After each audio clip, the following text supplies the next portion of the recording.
I'm fortunate. I've lived in Wales all my life, and there are lots of historical buildings which are nice, but I think the most important thing about Wales is the people. And the Wales people are lovely people to get to know and to interact with. And I was out collecting money for the refugees of Ukraine this last week. We collected over £12,000 in the space of 2 days, right. And that's because of the generosity of the people of Wales, and that just shows you what the people of Wales mean to me. I'm concerned there's too many empty shops in Wales, and we have to, as a council, get together with the landlords of the empty shops in Wales and see whether we can provide some services that they need to reopen.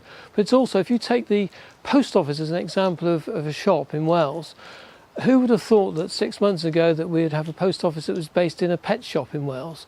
But there actually is one now. So I think we've got to be inventive in our solutions to these problems.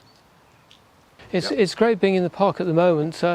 As I was saying earlier, I actually lived in a house on the park, and so I've spent all my life in Wales as a youngster and in my formative years as a teenager.